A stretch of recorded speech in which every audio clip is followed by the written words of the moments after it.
Sejam muito bem-vindos ao Bookcast. Esse é o podcast do canal Arqueobook. Hoje a gente vai fazer uma daquelas imersões bem profundas, uma análise bem minuciosa nas páginas de uma obra que, honestamente, desafia frontalmente a narrativa histórica convencional. Com certeza. É um material que exige bastante atenção. Exatamente.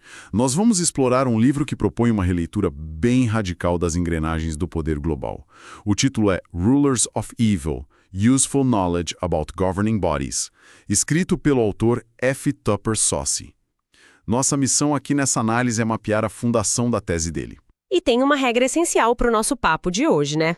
Sim, muito bem lembrado. A gente estabeleceu uma regra de escopo crucial para esse nosso encontro. Para manter o foco absoluto, a nossa conversa vai abordar única e exclusivamente os tópicos nominados do capítulo 1 ao capítulo 8, inclusive, isoladamente.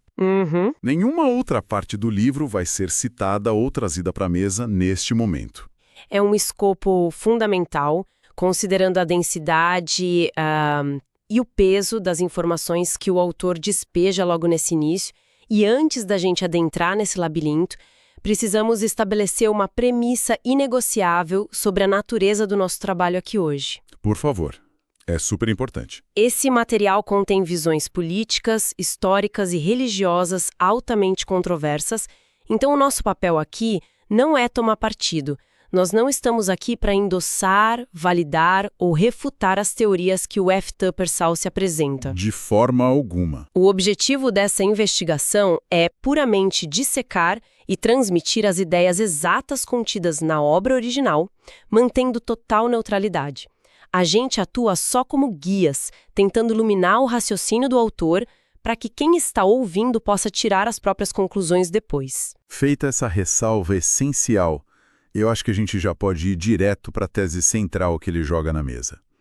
O Saussy argumenta que o mundo moderno é governado por um grupo minúsculo, mas de alcance global. E, com ligações umbilicais ao que ele chama de Papa Negro. O que assusta muita gente de primeira, né? Sim, o termo choca. Mas, para quem não está familiarizado com esse termo no contexto histórico, o livro se refere ao superior geral da Companhia de Jesus, os jesuítas. Segundo o autor, essa governança opera por uma alegada designação divina. E o detalhe que eu acho que mais chama a atenção na tese dele é que essa liderança secreta não estaria escondida em bunkers subterrâneos ou reuniões em salas escuras. Pois é. Eles deixariam assinaturas visíveis para todo mundo ver, no meio de praças e em edifícios governamentais. Justifica a ideia de que um segredo dessa magnitude toda possa estar exposto à luz do dia sem que ninguém perceba. O argumento dele é que a humanidade foi simplesmente condicionada a ignorar a iconografia. Ele defende que o poder real se esconde atrás da ignorância pública sobre os símbolos. E, para ilustrar isso de uma forma bem pragmática, já nos capítulos 1 e 2, ele introduz um conceito que ele chama de Roma subliminar. Esse conceito é fascinante. Ele convida o leitor a olhar para o Capitólio dos Estados Unidos, que é basicamente o coração legislativo da nação mais poderosa do mundo contemporâneo. Exato. E lá no topo da cúpula tem aquela estátua colossal. O Saussy levanta uma questão que é, no mínimo, incômoda. Quem é aquela figura lá no alto? Porque a maioria das pessoas que passa por lá assume que é uma representação genérica da liberdade. Mas ele não aceita essa resposta fácil. Não aceita. Ele vai explorar as raízes dessa escultura para sugerir conexões diretas com divindades romanas clássicas tipo Perséfone. E a lógica que ele aplica é muito inflexível. Quem domina o topo do centro legislativo de uma nação detém a jurisdição simbólica sobre ela. É como fincar uma bandeira no ponto mais alto. Se o povo não sabe quem está lá naquele pedestal, o verdadeiro governante permanece invisível. Ele fica ali totalmente protegido pela falta de curiosidade da própria população. Espera, então o que ele está dizendo é que a arquitetura não é só uma escolha estética bacana ou uma homenagem neoclássica. É um marco literal de território. Na visão dele, sim. É demarcação de poder. Mas isso parece um salto bem considerável, né? Como que uma instituição religiosa medieval conseguiria fazer essa transição? Digo, se infiltrar no âmago das burocracias seculares modernas sem causar uma revolta imediata do povo. O livro detalha um processo para isso? Detalhe assim, a mecânica por trás dessa infiltração é o que ele chama de adaptação missionária. Para o autor, a igreja atua, na prática, como se fosse um Estado soberano. Ela tem leis, tem jurisdição própria, tem toda uma burocracia. Certo. Porém, um Estado religioso não pode simplesmente chegar e impor seus dogmas de forma violenta sobre uma cultura secular, laica, sem gerar uma rejeição brutal. A solução histórica que eles encontraram, segundo o texto, foi a adaptação. O que significa, na prática, pegar as estruturas e os deuses pagãos que o povo já estava acostumado a venerar e substituir tudo isso por departamentos burocráticos? Exatamente. Mantendo a mesma essência de controle psicológico e social. Os antigos templos de adoração se transformaram nas nossas repartições públicas modernas. E fazendo uma ponte com o nosso cotidiano, o autor usa o sistema de justiça para exemplificar essa adaptação. Se a gente olhar para os tribunais de hoje, aquela imagem da justiça cega é universal, a gente vê em todo lugar. Sim, a mulher com a balança e a espada. Isso. O livro argumenta que essas representações não são só metáforas poéticas que artistas do Renascimento inventaram. Ele aponta diretamente para a deusa Justitia, empunhando a espada afiada, e a deusa Líbera, que segura a balança com os olhos vendados. A alegação do Salce é que os tribunais contemporâneos operam simbolicamente sobre a jurisdição das sacerdotisas dessas entidades romanas antigas. Eles, centenas de ordens, teriam passado a gerenciar a vida civil cotidiana, trabalhando quase como colégios sagrados, só que disfarçados de administração pública. Então, o gerenciamento de pontes, a emissão de licenças, o sistema jurídico... Tudo seria a evolução direta dos antigos panteões pagãos. A adaptação missionária foi um golpe de mestre estratégico. Eles trocaram a embalagem religiosa pela embalagem estatal. Isso garante que a obediência civil se torne o novo formato de devoção religiosa, né? E o cidadão comum nem percebe a transição. Ele acha que está só pagando uma taxa ou cumprindo uma lei civil. Exato. Agora, se a gente está lidando com um Estado governando através de burocracias disfarçadas, tem um ponto importante. Todo Estado precisa de uma Constituição, um documento fundamental de autoridade. Sim. E, entrando nos capítulos 3 e 4, a narrativa foca muito nisso. Foca na marginalização da Bíblia. A afirmação dele é que toda sociedade governada possui uma escritura sagrada. Mas o autor aponta um conflito histórico gigantesco entre a estrutura de poder que a gente acabou de descrever e a própria escritura cristã. Tem uma ilustração mencionada no livro que é muito simbólica sobre isso. Ela retrata o Papa Gregório IX excomungando o imperador Frederico II do Sacro Império Romano. E nessa imagem, o Papa segura uma Bíblia de cabeça para baixo. O que essa imagem tenta nos dizer sobre a relação entre o poder burocrático e o texto sagrado? Essa imagem sintetiza a inversão de autoridade. O argumento central do Salce aqui é que, para manter um poder temporal e absoluto, a leitura literal e o acesso livre à escritura precisavam ser suprimidos. Eles tinham que subjugar o texto original à autoridade da tradição criada pela burocracia da igreja. Faz sentido na lógica de controle. Se a base fiel tem acesso direto ao documento fundacional, ela pode começar a questionar as leis atuais. Exatamente. A Bíblia precisava se tornar inacessível e o conhecimento dela tinha que ser marginalizado. Mas o interessante é que não se tratava apenas de proibir a leitura com força bruta. Ah, sim. Tratava-se de substituir o foco da população, o que nos leva a um dos conceitos mais intrigantes desses primeiros capítulos, o chamado aprendizado dos Mede. Nossa, o livro gasta um bom tempo nesse conceito. E ele liga o renascimento cultural europeu diretamente a uma estratégia de distração. É doido pensar nisso, porque eu, assim como a maioria das pessoas, sempre vi o patrocínio das artes pela família Medici como o alvorecer iluminado da cultura moderna. Mas o Salce dá um tom quase conspiratório para isso.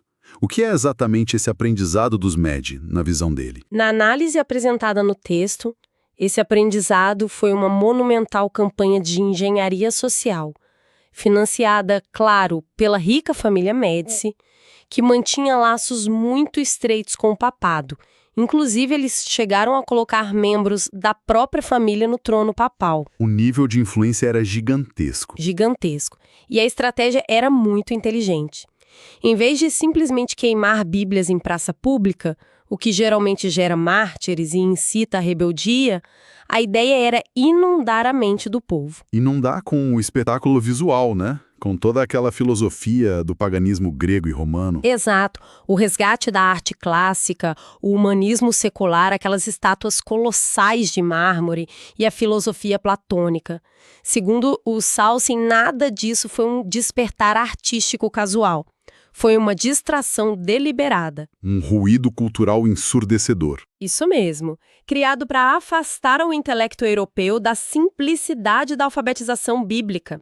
A ideia era criar uma cultura onde o espetáculo estético sobrepujasse a leitura analítica das escrituras originais. É uma cortina de fumaça monumental e feita de mármore e tinta.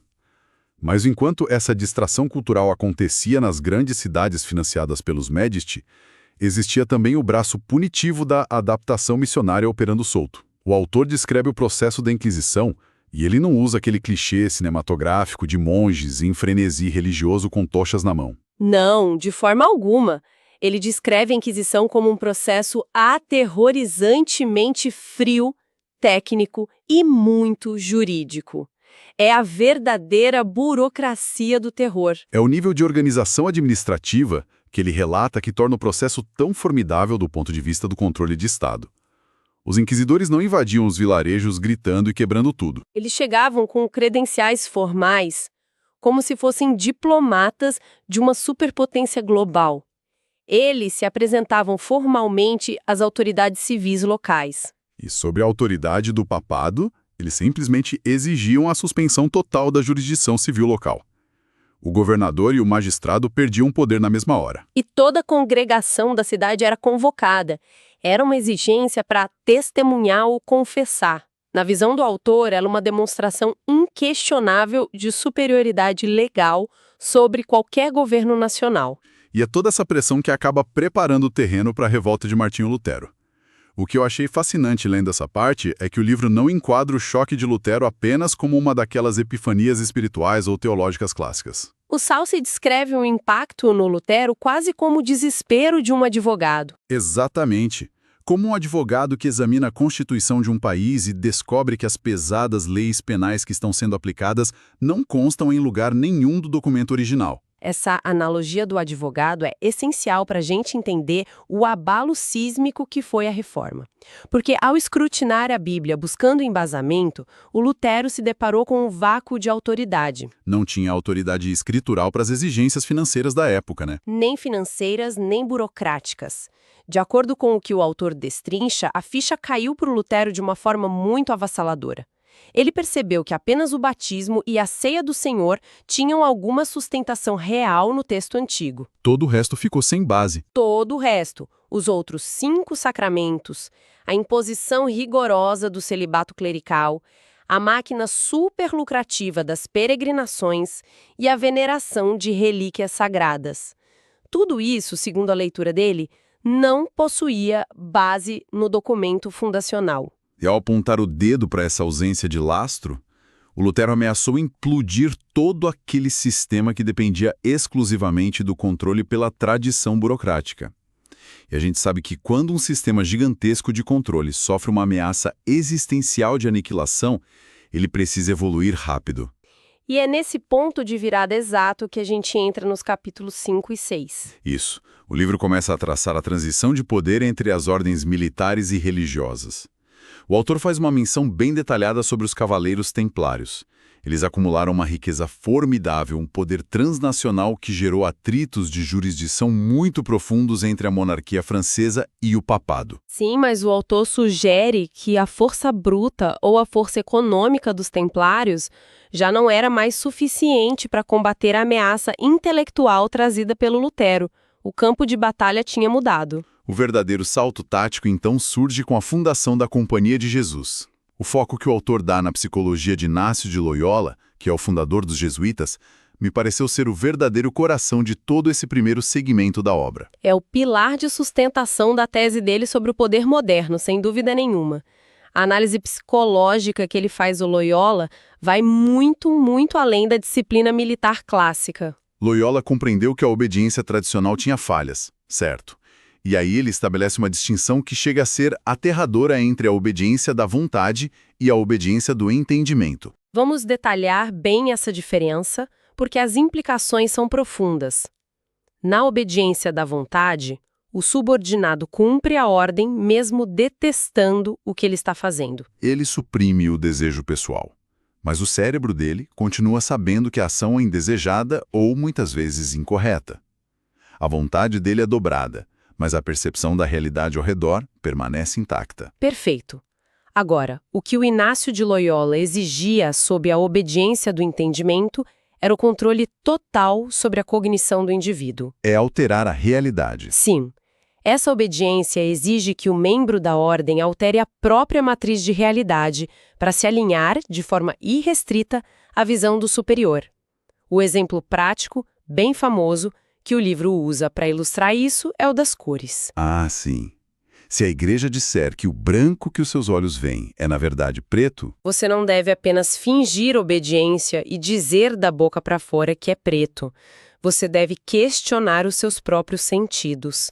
Você precisa trabalhar a própria mente até conseguir efetivamente acreditar e enxergar a cor preta onde está branco. É uma erradicação da realidade individual em prol da realidade que é fabricada pela hierarquia da corporação.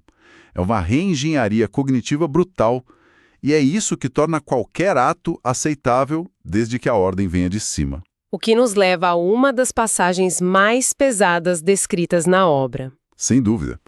O livro cita o que o autor chama, com uma ironia bem cáustica, de epítome dos valores cristãos. Ele apresenta os detalhes sombrios de um suposto juramento extremo.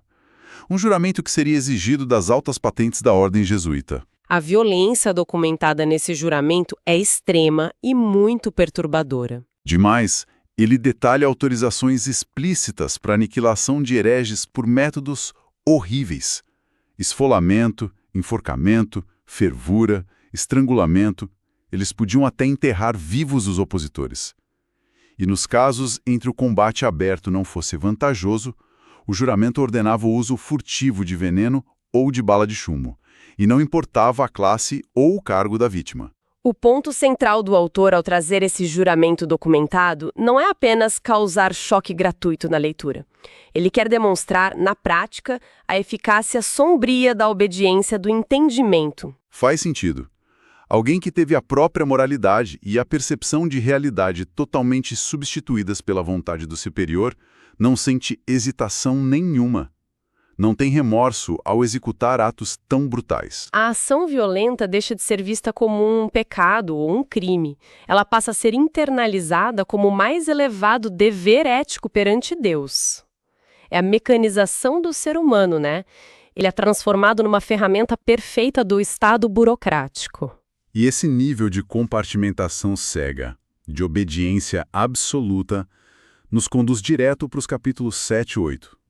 É aqui que o autor amarra de vez as conexões entre essas ordens secretas. Ele cria paralelos muito diretos entre a maçonaria, os remanescentes dos cavaleiros templários e os jesuítas. Segundo o texto, o que unifica essas organizações de aparência tão diferente é a matriz hierárquica baseada no conceito do superior desconhecido.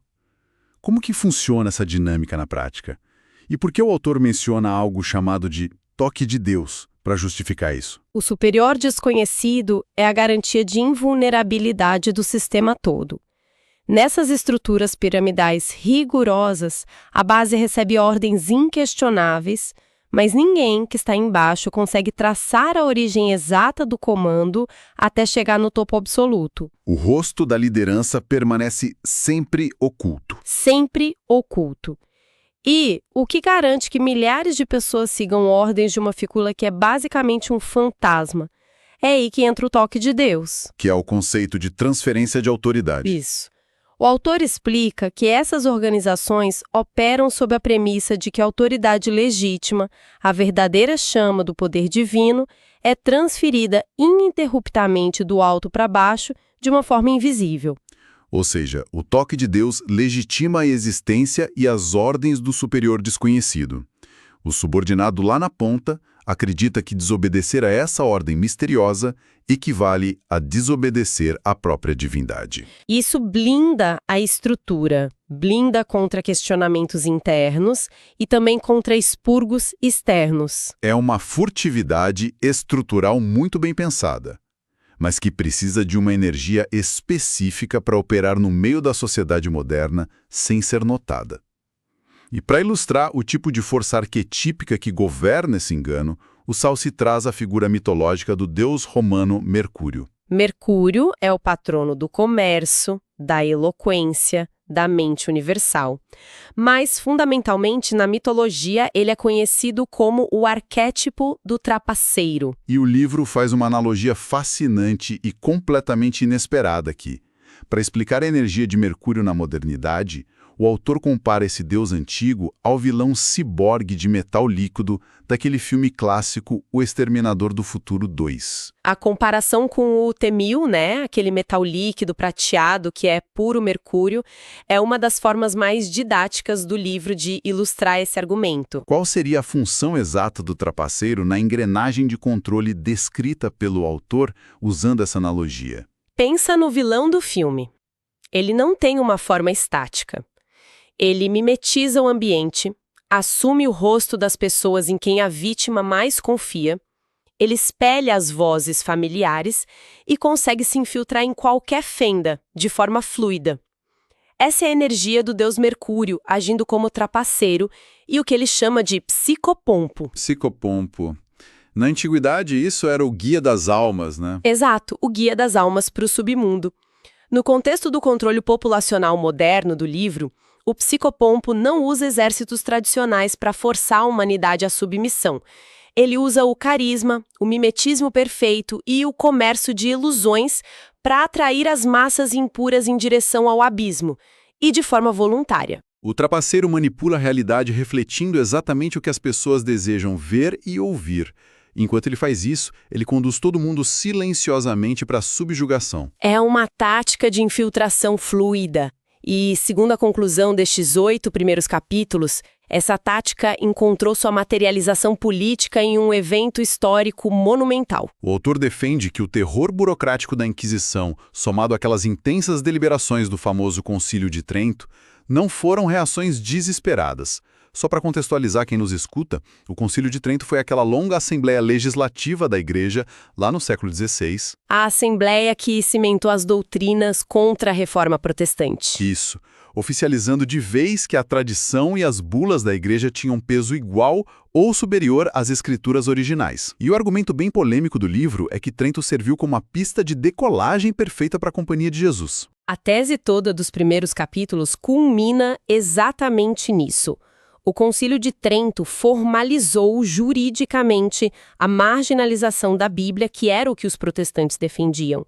Isso estabeleceu um arcabouço legal que dependiam de uma ordem intelectual de elite para ser implementado pelo mundo afora. E quem era essa elite?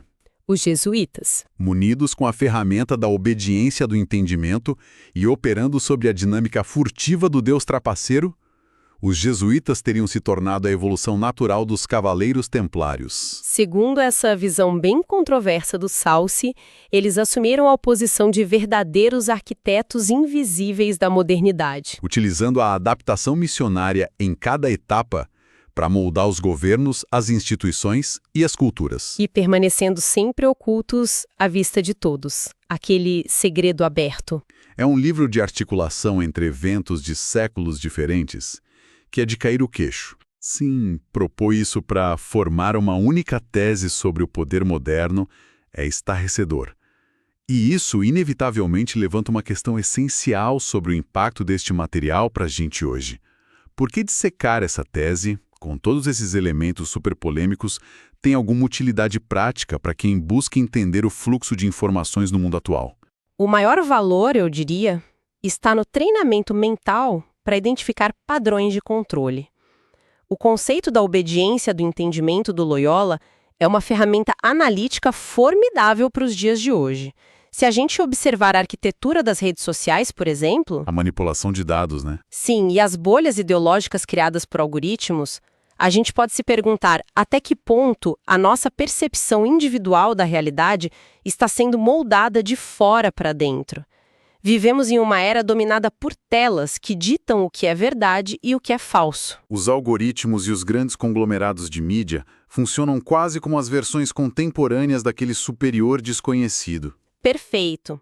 Consumir e avaliar ideias controversas como essas do Salsi nos força a exercer o pensamento crítico de forma ativa. Isso garante que a gente não entregue a nossa própria cognição e capacidade de julgamento a burocracias ou a tecnologias sem rosto. A provocação sobre quem realmente desenha a lente através da qual a gente enxerga o mundo é o ponto altíssimo dessa reflexão. E como a gente delimitou bem firme na nossa regra de escopo inicial, cobrimos com lupa apenas a fundação apresentada até o 8º capítulo dessa obra gigantesca. Tem muito mais pela frente. Tem sim. Então fica aqui o aviso para toda a nossa audiência. Na sequência do Bookcast, em um outro programa, nós vamos dar continuidade a essa exploração e vamos analisar as outras partes desse livro intrigante. Ainda existem muitas camadas na tese do Falthuper-Salsi para a gente desvendar.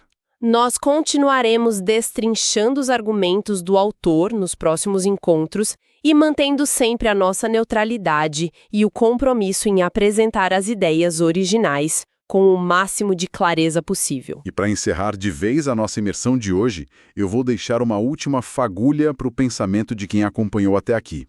É algo diretamente inspirado por esse material, mas totalmente focado na realidade de quem nos escuta. Vamos lá! Se as premissas deste livro sobre a adaptação missionária e a marcação silenciosa de território tiverem qualquer fundo de verdade, e se as maiores estruturas de poder realmente deixam suas identidades esculpidas de propósito nos centros de poder mundial, da próxima vez que houver uma caminhada pelo centro histórico ou pelos prédios governamentais da própria cidade onde se vive, vale a pena olhar com mais atenção para cima, para as fachadas, os obeliscos e as cúpulas. Fica a pergunta no ar.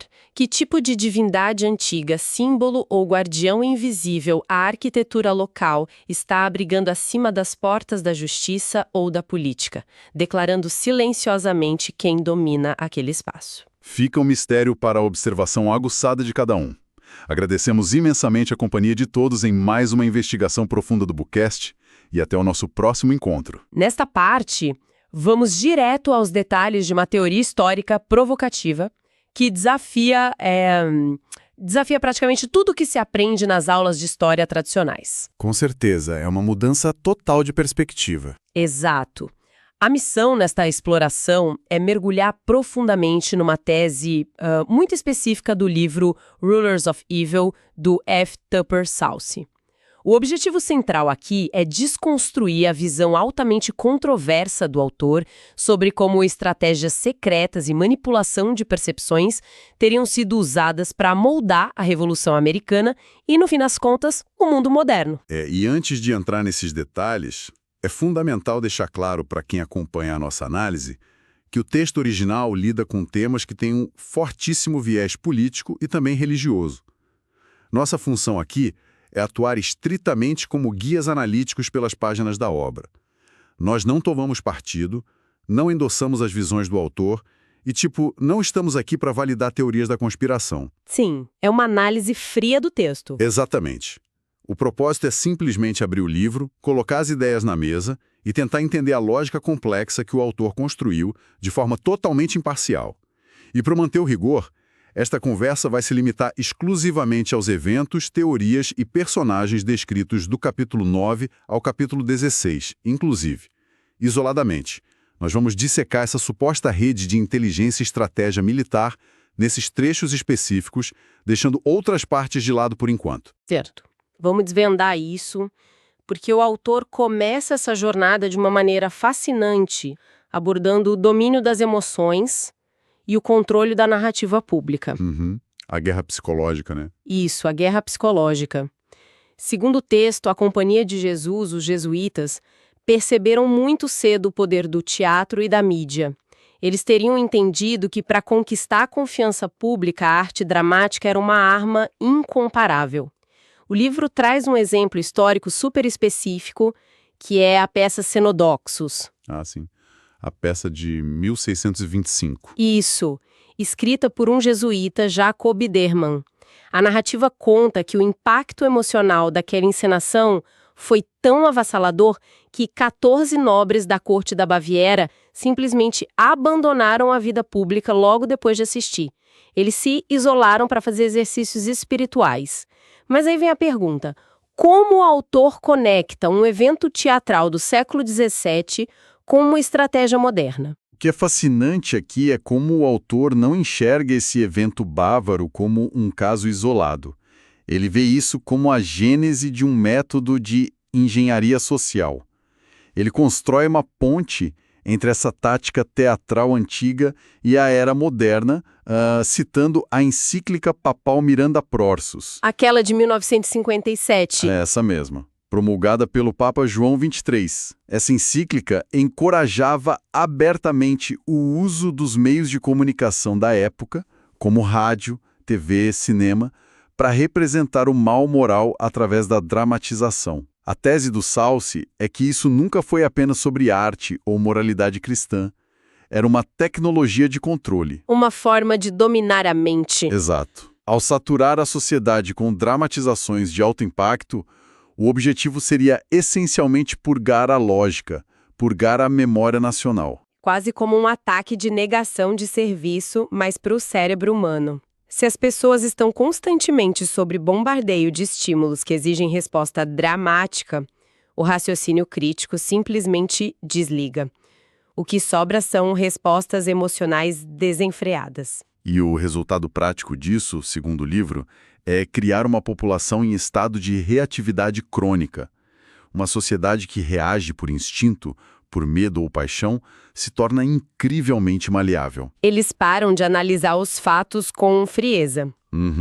E essa manipulação toda não era um fim em si mesmo. O autor postula que isso servia a um propósito oculto maior, que entra no capítulo 10. Seria uma preparação psicológica profunda, a montagem de um cenário para uma guerra invisível contra a Grã-Bretanha e as colônias na América. O campo de batalha mental precisava ser dominado muito antes de o primeiro mosquete ser disparado. Aqui é onde a coisa fica realmente interessante.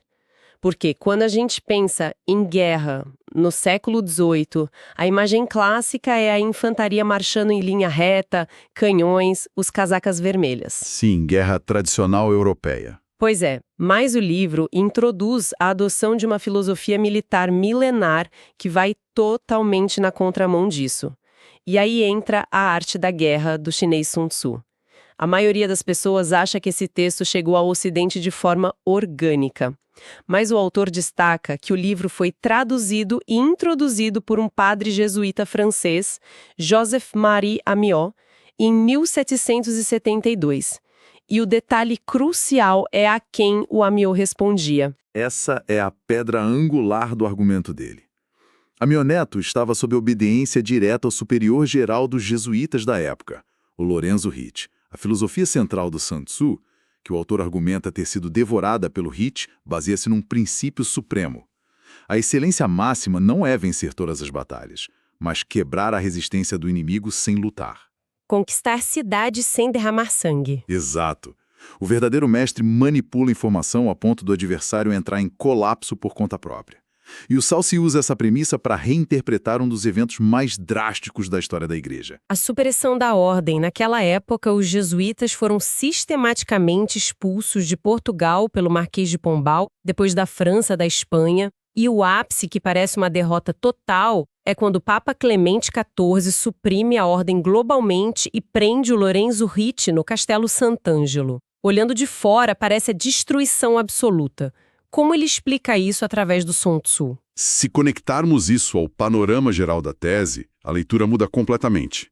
De uma derrota, passa a ser um movimento tático de gênio.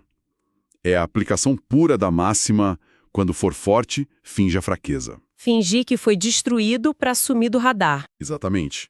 Ao permitir que a ordem fosse publicamente desmantelada e vista como inimiga de Roma, eles deixaram de ser uma ameaça visível. Historicamente, os protestantes e puritanos na América viam os jesuítas como o exército sombrio do Papa. Ao criar esse espetáculo global de supressão, o Hit neutralizou esse medo. Afinal, como as colônias poderiam temer uma organização que o próprio Papa acabou de aniquilar? É uma autodestruição estratégica para ganhar invisibilidade. E o livro vai mais longe sobre esse cativeiro do Hit. Ele argumenta que o próprio castelo era uma base de operações. Sim, a prisão do Hit foi o disfarce perfeito. O texto destaca que o Castelo Sant'Angelo tinha um túnel secreto, o Passetto di Borgo, que ligava o castelo diretamente ao Vaticano. A teoria é que a partir desse cativeiro de fachada, usando a infraestrutura de Roma, ele pôde comandar a Revolução das Sombras. Livre de suspeitas, porque todo mundo achava que ele estava enjaulado. Perfeito. Ele era considerado um prisioneiro irrelevante pelos líderes globais. Mas aí tem um buraco nessa narrativa e a gente entra no capítulo 13. Se os jesuítas foram formalmente destruídos e precisavam operar nas sombras, quem executava as ações no mundo real? Principalmente considerando que os maiores atacantes da igreja na época eram os radicais iluministas. Como essa engrenagem continuou rodando se os supostos aliados estavam escondidos e os inimigos estavam no poder? A solução que o autor propõe é o conceito da ponte secreta. O texto sugere que esses radicais e iluministas não eram inimigos naturais, mas sim, na grande maioria, maçons. E haveria uma relação simbiótica e colaborativa entre a hierarquia católica oculta e a maçonaria. A mecânica disso é explicada através do efeito reverso das condenações papais. Como a bula ineminente. Isso. A bula do Papa Clemente XII, que condenava severamente a maçonaria sob pena de excomunhão. Quem lê superficialmente vê isso como uma declaração de guerra. Mas, seguindo a lógica do livro, foi mais uma manobra. Criar um selo de rebeldia para atrair exatamente as pessoas que eles precisavam recrutar. Foi possivelmente a melhor campanha de marketing que a maçonaria poderia ter nas colônias. Associar a ordem à oposição contra a tirania de Roma atraiu protestantes, pensadores seculares e revolucionários. A igreja teria criado um porto seguro aos olhos dos inimigos da coroa britânica. E a própria estrutura maçônica não surgiu do nada, segundo o autor. Verdade, ele menciona a infraestrutura dos Cavaleiros Templários. A rede financeira e de comunicação altamente secreta que os templários usavam teria sido reciclada. Essa ponte secreta virou uma irmandade que unia protestantes e católicos sob juramentos de silêncio, buscando a independência. E para conectar isso à fundação dos Estados Unidos, o texto cita o Charles Thomson. O papel do Charles Thomson é vital nessa teoria. Ele era maçom e o cargo dele era secretário perpétuo do Congresso Continental. Ou seja, ele era o responsável por redigir as atas e organizar os registros da fundação do país. Ele controlava o que ia para o papel. Exato. Segundo Salce, o Thomson foi a figura que garantiu que a narrativa oficial parecesse uma revolução orgânica e iluminista, enquanto os segredos reais, as maquinações invisíveis, ficavam a portas fechadas. O guardião do filtro de informação. Bom, então a gente tem manipulação emocional, a guerra do Sun Tzu, e uma rede de agentes via maçonaria. Mas como iniciar a rebelião prática? As pessoas não arriscam a vida na forca só por causa de um clube secreto. É preciso uma base intelectual, um pretexto moral para quebrar a ordem monárquica. De onde saiu esse dogma da independência? Isso nos leva aos escritos de um cardeal católico, o Robert Bellarmine, no capítulo 14. Muito antes da Revolução, ele formulou uma teologia que dizia que o poder político não é um direito divino dos reis. O poder é concedido por Deus ao povo, e o povo tem o direito de abolir governos tirânicos. A tese é que esses escritos foram a semente intelectual da rebelião. Só que as colônias eram super protestantes e tinham um preconceito imenso contra católicos. Como as ideias de um cardeal jesuíta iam ganhar tração entre puritanos britânicos? Através de um erro de cálculo colossal dos próprios defensores da monarquia.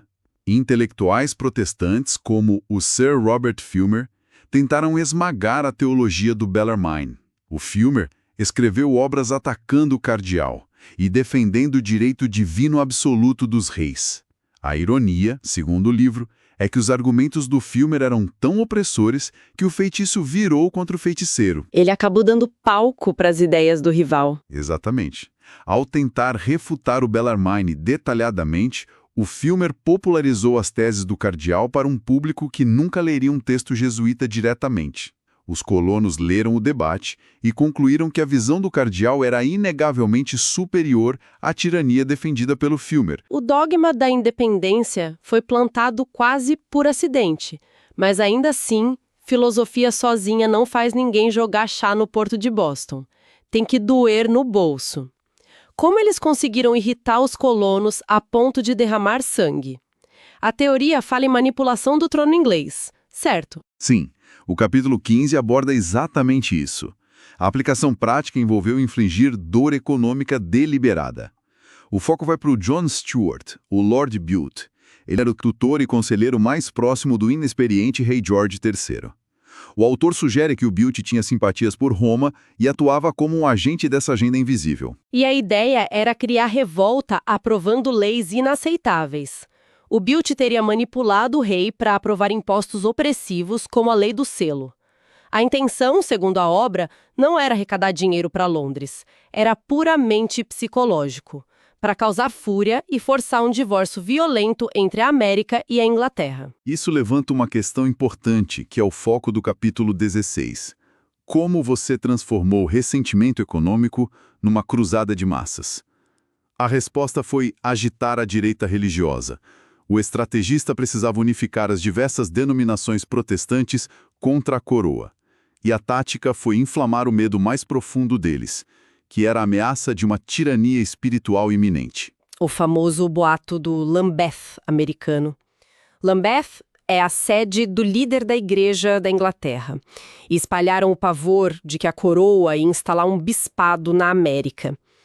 E isso foi um gatilho de pânico para colonos que cruzaram o oceano justamente para fugir de tribunais eclesiásticos. Um pânico moral criado para fins bélicos. O livro argumenta que figuras-chave atuaram nos bastidores para instigar essa paranoia protestante. Ele cita o padre John Carroll, que curiosamente depois virou o primeiro bispo católico dos Estados Unidos. Eles queriam unir a base religiosa através de um pânico sobre interferência externa, direcionando a fúria puritana contra o parlamento britânico. E a indignação virou combustível. Para fechar a tese de influência invisível, o autor analisa a iconografia americana. Um detalhe visual que as pessoas veem e nem questionam: a estátua colossal do George Washington, encomendada após a independência. Ele não está esculpido com trajes de general, mas usando uma toga, roupas romanas clássicas, com o peito nu como um deus da antiguidade. Para o autor, não é só estética. O argumento iconográfico tenta materializar a tese no bronze. A sugestão é que são assinaturas simbólicas deixadas pelos arquitetos da República. A presença do pensamento romano estaria esculpida nas fundações do país, visível para iniciados que entendiam símbolos, mas invisível para as massas. É a culminação da guerra de percepção que começou lá naquele teatro bávaro do século XVII. Então, o que tudo isso significa? Fazendo uma síntese dessa imersão densa, a tese central desses capítulos é um convite para questionar o que a gente aceita como fato. A ideia de que eventos massivos e fundações de nações podem não ter sido desdobramentos orgânicos ou acaso histórico, mas sim o resultado de táticas psicológicas, da arte de vencer sem lutar do Sun Tzu, da falsa fraqueza e de inimigos aparentes trabalhando em harmonia nos bastidores. O livro provoca quem lê a procurar essas engrenagens invisíveis. E deixando uma reflexão final instigante para quem escuta, derivada da lógica desse texto. Se a gente aceitar que a manipulação emocional profunda, a dramatização de conflitos para desligar o pensamento crítico e a supressão fingida foram ferramentas para criar uma nação no passado, a gente precisa olhar para hoje. Será que o ecossistema moderno de hiperpolarização, onde as mídias induzem indignação constante, não é apenas a evolução tecnológica dessa mesma arte militar? Talvez a nossa própria raiva irracional diária seja exatamente a arma mais eficaz nas mãos de um estrategista que não conseguimos ver? Na sequência, serão analisadas outras partes do livro. Então, nesta parte de nossa exploração, vamos mergulhar diretamente no trecho final do livro Rulers of Evil, de F. Topper Celsey. Isso. Especificamente, nossa análise cobrirá de forma exclusiva a partir do capítulo 17 até o final do livro. E a missão desta parte é desvendar como o texto conecta a fundação dos Estados Unidos, a arquitetura meticulosa e os símbolos de Washington, D.C. Sim, e culminando numa teologia bastante profunda. Exato, uma teologia sobre a verdadeira natureza do governo humano.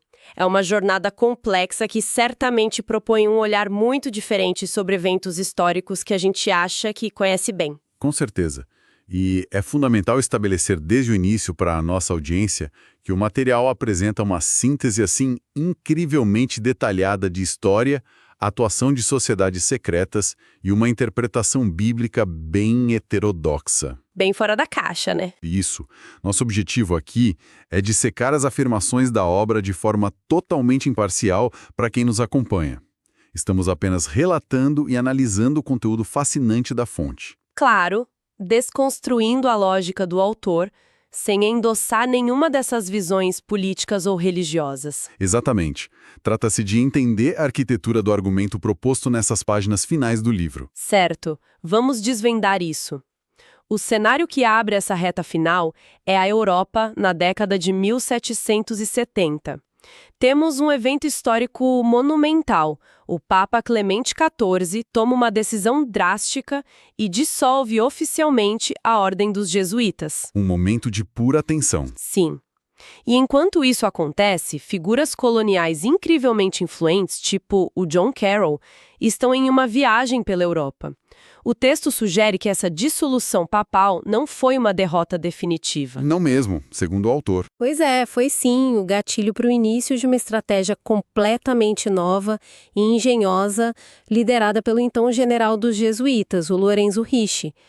Mas parando para pensar, se a ordem foi inteiramente desmantelada pelo Papa... Como a obra justifica que Ricci ainda tivesse poder de barganha, né? Isso, como ele conseguiria articular qualquer coisa em nível global. O que é fascinante aqui é como o texto resolve essa aparente contradição, através de uma conexão financeira. Com a ordem oficialmente suprimida e suas propriedades sob ameaça de confisco na Europa, a gestão daquelas imensas riquezas precisava de uma nova roupagem. Precisava sumir do mapa. Exato, algo que fosse completamente invisível para os monarcas europeus. A alegação central nesse ponto é que essa gestão financeira foi transferida para Mayer Amschel Rothschild. Ah, o sobrenome Rothschild. Sim, que traduzido do alemão significa escudo vermelho. Segundo a narrativa, essa parceria não foi um acaso.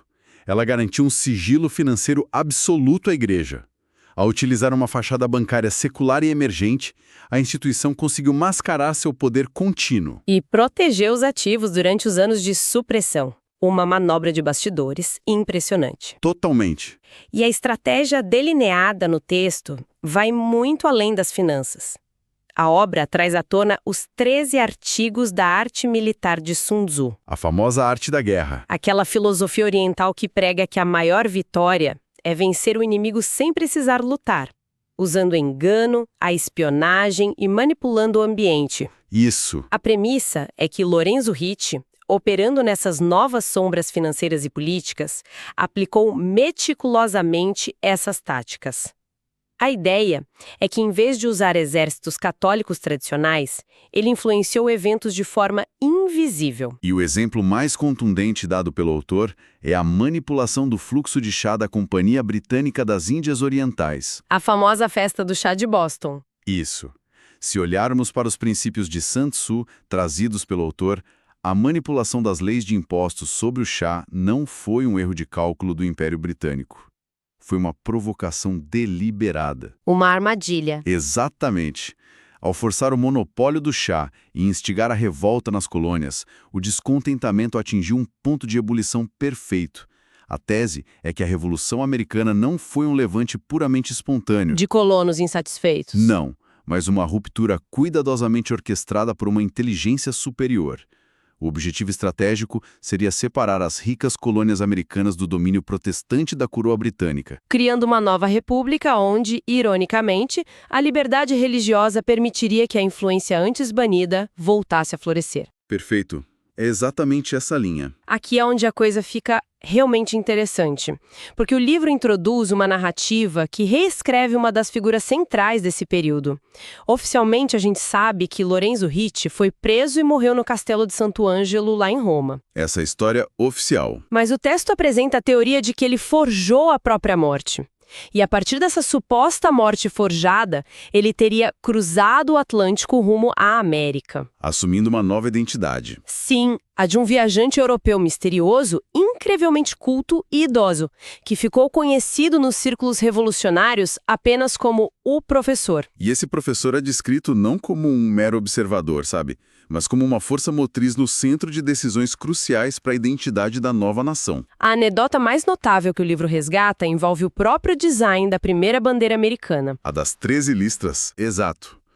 O professor, em conversas com o comitê responsável, sugere que as listras vermelhas e brancas não são apenas escolhas estéticas. Ele argumenta que elas representam razões inteligentes e baseadas na força. Como assim? A alternância das cores comunicaria visualmente que as demandas da nova nação seriam racionais e justas, representadas pelo branco, mas inegavelmente apoiadas pelo poder bélico necessário para garantir esses direitos, o vermelho. E a descrição desse encontro, pelo que o autor coloca, ganha ares de lenda. Tem um momento narrado entre esse professor e o George Washington, onde ocorre uma troca de olhares, um reconhecimento mútuo e silencioso. Um momento bem cinematográfico. Muito. O texto dá a entender que Washington sabia perfeitamente quem era aquele homem e o que ele representava. É retratado quase como se a liderança visível e militar da Revolução estivesse prestando uma reverência sutil ao arquiteto invisível de todo o movimento. É uma imagem poderosa. E claro, essa influência esotérica se estende muito além do tecido de uma bandeira. Chega ao coração da identidade visual do país. O grande selo dos Estados Unidos, que o autor até apelida de American Graffiti. O grande selo funciona do ponto de vista legal e simbólico como a assinatura definitiva de uma nação. E a atenção que o autor dedica a ele na obra é meticulosa. Na parte frontal, a gente tem a imagem que todo mundo conhece. A águia segurando 13 flechas em uma garra e um ramo de oliveira na outra. Coroada pelo lema E pluribus unum, de muitos, um. Isso. A análise do livro conecta esses elementos a tradições de poder muito mais antigas do que a Europa moderna, traçando as águias sagradas de volta à Babilônia e a antigas divindades solares. Interessante. No entanto, é no reverso do selo que a exploração atinge o que a gente pode chamar de seu ápice gnóstico. E quando dizemos gnóstico nesse contexto, para quem nos ouve, estamos falando da crença em um conhecimento oculto. Um conhecimento superior e esotérico. Exatamente. Acessível apenas a uma elite governante, em contraste direto com as ilusões democráticas vendidas às massas. E esse reverso do selo é aquela imagem famosa da pirâmide inacabada, com o olho que tudo vê no topo, brilhando em um triângulo. Algo que quem acompanha a nossa análise certamente já viu na nota de $1. Com certeza, é um ícone global. Acima e abaixo da pirâmide temos os lemas em latim. Anuit coeptis, que é traduzido como Ele sorriu para nossos empreendimentos, e novus ordos seclorum, nova ordem dos séculos. A grande sacada do livro aqui é rastrear a origem exata dessas frases. Que não saíram de lugar nenhum que se esperaria. Pois é, elas não saíram de nenhum texto cristão ou manifesto iluminista padrão. Precisamente. Elas foram extraídas diretamente da obra do poeta romano Virgílio, mais especificamente de sua quarta écloga. O contexto original desse poema é fundamental para a tese do autor. O que o poema dizia? Virgílio estava profetizando o retorno da Idade de Ouro de Saturno. E na mitologia antiga, o reinado de Saturno não é uma utopia de liberdade restrita. Saturno é uma divindade associada a um governo implacável, severo e baseado no controle absoluto. Aquele mesmo Saturno famoso por devorar os próprios filhos, para manter o poder, certo? Exatamente esse. O argumento apresentado é que o Novus Ordo Seclorum carimbado no selo não é apenas uma declaração de independência política. É o anúncio do renascimento de um sistema babilônico e romano. Uma ressurreição do império, de certa forma. Sim. O deus do selo, o olho que tudo vê, representaria uma hierarquia invisível, um superior desconhecido que governa o mundo através do puro intelecto, da força e, quando a ordem exige, da crueldade saturnina. É uma mudança de perspectiva gigantesca. A ideia de que carimbar documentos oficiais com esse selo seria um ato contínuo de submissão do Estado a essa divindade invisível? Dá um peso completamente novo para a burocracia do Estado. Sem dúvida. Mas a obra não para no simbolismo do papel. Essa ideia de uma influência romana invisível precisa ter uma manifestação física. E o livro argumenta que ela está cravada na pedra, na própria geografia e arquitetura da capital do país. Em Washington, D.C. Sim. Ao analisar a cidade, revela-se um detalhe histórico no mínimo intrigante. As terras onde a capital americana foi construída eram originalmente chamadas de Roma. Um detalhe que muita gente deixa passar. E o proprietário original dessa vasta extensão de terra, um homem chamado Daniel Carroll, que fazia parte de uma das famílias católicas mais ricas e poderosas das colônias. A ironia do destino, um plano magistralmente executado, dependendo de como se lê a obra, é que a nova Roma republicana foi erguida exatamente nas terras chamadas Roma, banhadas pelo rio Potomac. Que o autor não hesita em paralelizar com o rio Tibre, lá da Itália. Exatamente. Essa continuidade simbólica dita o tom da arquitetura do Capitólio.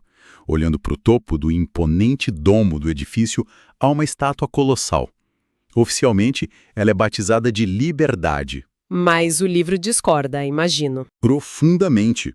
A análise iconográfica do livro a identifica através de seus atributos mitológicos como Perséfone.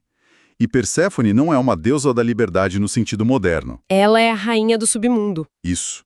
A divindade que rege o mundo dos mortos e domina as riquezas extraídas das entranhas da terra. Ter a rainha do submundo coroando o centro legislativo de uma nação é um simbolismo pesado. Muito pesado. E se a gente descer o olhar do topo da estátua para o interior do domo, para o teto visível do chão do Capitólio, a obra de arte que decora o espaço é ainda mais reveladora para a tese. Sim, o afresco monumental do Constantino Brumide, intitulado Apoteose de Washington. Ao pintar a apoteose de Washington, Brumide não está apenas prestando uma homenagem póstuma a um presidente. Ele está literalmente retratando a ascensão de George Washington ao status de divindade. No afresco, Washington é posicionado de maneira quase idêntica às representações de César Augusto, como uma figura solar central, ladeado por deusas romanas e seres mitológicos. Mas o que realmente ancora a análise do livro não é apenas o líder divinizado lá no topo. São as figuras que o cercam nos painéis inferiores da pintura. Aquelas que interagem com inovações industriais e figuras históricas. A maneira como o livro descreve a pintura traz o teto à vida de uma forma até perturbadora. Sim, detalha bem os deuses antigos trabalhando junto com os mortais modernos. Temos, por exemplo, o Vulcano, o deus pagão do fogo, da forja e da destruição mecânica. Ele é retratado com o pé pesadamente apoiado sobre um canhão, cercado por armamentos. Mas a figura que rouba a cena e centraliza a crítica da obra é Mercúrio. O mensageiro dos deuses, sim, mas primordialmente o deus do comércio e amplamente conhecido nos mitos como o... Trapaceiro. O trickster. Exato. Aquele que opera por meio de ilusões, contratos astutos e que guia as almas para o submundo. A interação de Mercúrio nesse afresco é um detalhe incrivelmente denso na visão do autor. Ele aparece fazendo o que exatamente? A cena mostra o trapaceiro balançando um saco de ouro, oferecendo para uma figura histórica do mundo real, o Robert Morris, frequentemente chamado de o financiador da Revolução Americana. Nossa, para a tese do livro, isso deve ser o equivalente a uma admissão de culpa pintada na abóbada mais sagrada do governo. Sim. É a declaração visual de que a nação foi financiada e estruturada não sobre princípios cristãos ou ideais puros de liberdade, mas sob o patrocínio direto do trapaceiro. Fundamentada na exploração comercial, na astúcia financeira e na busca implacável pelo lucro. Representa a fusão perfeita entre a eficiência brutal da máquina estatal romana e o mercantilismo. Essa é a conclusão central sobre a arquitetura. E essa influência invisível e arquitetura de poder não eram apenas elementos estéticos, sabe? A narrativa argumenta que cruzar o caminho dessa ordem estabelecida tinha consequências letais no mundo físico. Isso nos leva a uma ponte estrutural importante no livro: o assassinato de Abraham Lincoln. Para embasar essa visão, a obra dedica um tempo considerável aos relatos do ex-padre Charles Chiniquy. Uma figura histórica bem polêmica. Sim, um homem que o próprio Lincoln havia defendido com sucesso nos tribunais anos antes de se tornar presidente. Isso criou um laço de confiança entre os dois. Os relatos de Chiniquy introduzem uma dimensão conspiratória bem densa ao assassinato. O livro detalha como Chiniquy alertou Lincoln repetidas vezes sobre tramas nos bastidores de Washington. E após o assassinato no Teatro Ford, qual é a alegação central que o texto resgata? A alegação é que o aspecto religioso do complô foi sistematicamente abafado durante os julgamentos. Chiniquy afirmou, e o autor ecoou essa afirmação, que praticamente todos os conspiradores ligados a John Wilkes Booth tinham laços profundos e não relatados com a fé católica romana. Para o autor, o fato de essa suposta conexão ter sido apagada dos registros históricos ilustra o alcance e o poder de censura que essa influência já detinha sobre a nova república. É retratado como uma punição saturnina, clássica. A narrativa sugere que Lincoln, ao tentar navegar a guerra civil de forma independente, talvez imprimindo seu próprio dinheiro, resistindo a pressões financeiras externas, entrou em rota de colisão frontal com esse poder invisível. O assassinato, sob essa lente, não foi o ato de um ator sulista desequilibrado, mas uma execução fria, um aviso brutal da hierarquia oculta de que ninguém, nem mesmo o presidente, está acima do sistema. E é exatamente a partir dessa constatação sombria sobre o poder e a letalidade do Estado que a obra faz sua transição mais profunda. O livro sai da análise histórica e arquitetônica e mergulha na teologia filosófica. Para tentar responder à pergunta final do livro... Exato. Qual é, afinal, a verdadeira origem do sistema legal humano? A busca do autor não para nos fóruns de Roma ou nas praças de Atenas. A genealogia traçada retorna aos primeiros capítulos do Gênesis, fixando-se na figura de Caim. Caim, o indivíduo que cometeu o primeiro assassinato registrado na tradição bíblica, é, de forma muito reveladora para o autor, o mesmo homem creditado pela construção da primeira cidade civilizada, Enoque. Então, o que tudo isso significa? Por que o construtor da primeira cidade é o primeiro assassino? A lógica que o livro constrói aqui é que a fundação da primeira cidade representa o nascimento da civilização organizada e do sistema burocrático. Isso levanta uma questão importante. A premissa argumenta que o governo humano é, desde o seu design original, um mal necessário. A lei civil não foi desenhada, escrita ou implementada para governar pessoas inerentemente boas e justas, né? De jeito nenhum. A lei existe exclusivamente para lidar com transgressores, mentirosos, fraudadores e assassinos. Se o propósito fundamental da lei do Estado é controlar e punir as piores inclinações da humanidade, então o sistema em si não pode ser benevolente. Ele precisa ser tão implacável e coercitivo quanto os criminosos que foi projetado para deter. O texto ecoa pensadores como Thomas Paine, reiterando que o governo é um mal necessário. Para manter a ordem, a autoridade terrena precisa do monopólio da violência.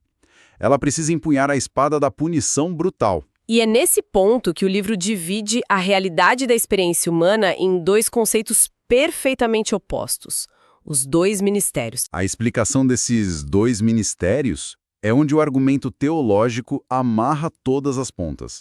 A proposta é que o mundo opera sobre duas jurisdições simultâneas, mas incomunicáveis. O primeiro é o ministério do Evangelho, que, segundo a obra, opera inteiramente na base da graça divina, do perdão incondicional e de uma lei moral estritamente interna. Certo. E o segundo é a regra da lei. Os tribunais, os parlamentos, as polícias. O autor define isso formalmente como o ministério da condenação. Um nome forte. A função exclusiva desse segundo ministério é administrar a justiça retributiva, gerenciar a massa de pecadores e manter a estrutura da sociedade unida. através do medo tangível da punição física e financeira. A divisão é clara, mas é na intersecção desses ministérios que reside a interpretação mais polêmica da obra. Baseada lá no capítulo 13 do livro bíblico de Romanos. Exatamente. A tese avança que as autoridades governantes terrenas, os líderes, burocratas e executores desse ministério da condenação, são administradas por Satanás, o grande trapaceador e governante arquitetônico deste mundo. No entanto, e este é o paradoxo central que balança as certezas de muitos leitores, essas mesmas autoridades implacáveis são ordenadas por Deus. A lógica apresentada é que a providência divina delega deliberadamente a administração desse sistema terreno, corrupto e violento, às forças do mal, para que funcionem como um bastão de disciplina colossal contra a humanidade decaída. É como visualizar o mundo inteiro, com suas nações e sistemas de justiça complexos, como uma gigantesca matriz penitenciária, administrada por diretores corruptos, mas cujo funcionamento é validado por uma autoridade superior. É uma visão quase sufocante. E diante de um cenário tão opressivo, a conclusão da obra sobre como um indivíduo deve agir é surpreendente. O autor cunha o termo os reconciliadores para descrever os verdadeiros seguidores do evangelho interno. Um reconciliador, sob essa ótica, não é um ativista. Ele não marcha, não tenta derrubar o governo e foge de revoluções que prometem criar utopias políticas na Terra. Por que ele faria isso? Porque o reconciliador entende a armadilha fundamental do sistema.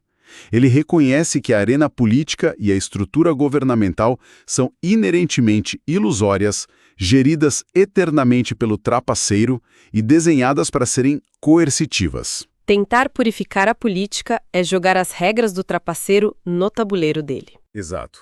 O foco de ação do reconciliador é radicalmente diferente. Trata-se de viver pacificamente dentro do sistema, submetendo-se às autoridades e leis terrenas de forma pragmática, pagando os tributos exigidos, mas sem nunca adotar a reverência dessas instituições. É focar unicamente na integridade da lei moral interna, recusando-se a se rebelar ativamente contra a marca de Caim que estrutura as cidades e os estados do mundo exterior. Lutar contra essa estrutura utilizando as próprias ferramentas de coerção do Estado seria um ciclo sem fim para o autor. Aceitar que os grandiosos monumentos de mármore, os códigos civis rebuscados e a estrutura colossal do Estado são instrumentos de um sistema punitivo global criado para conter a falha humana é uma maneira impressionante de fechar a obra. Muda completamente como se enxerga a civilização. O que nos leva a uma reflexão final, algo para nossa audiência ponderar após essa imersão profunda na mente do autor. Se toda a estrutura de governança global for, como a tese sugere, deliberadamente desenhada sobre a marca de Caim para gerenciar as falhas humanas, será que a nossa busca cultural por um sistema político perfeito, justo e utópico contradiz a própria natureza essencial e punitiva para a qual a lei terrena foi originalmente criada? Essa é, sem dúvida, uma pergunta formidável. Independentemente de se concordar ou não com as premissas delineadas no livro, é uma perspectiva que altera a ótica através da qual observamos as instituições ao nosso redor. Desde os símbolos no dinheiro até a arquitetura dos centros de poder. Isso faz a gente parar para repensar qual é, no fim das contas, a verdadeira função e o limite do Estado na experiência humana. Com certeza, transforma completamente a leitura que fazemos das manchetes e das pedras que nos cercam. Queremos terminar esta parte agradecendo imensamente a enorme audiência e a interação contínua, sempre inteligente e curiosa, de quem nos acompanha e debate conosco no canal. Até a próxima exploração.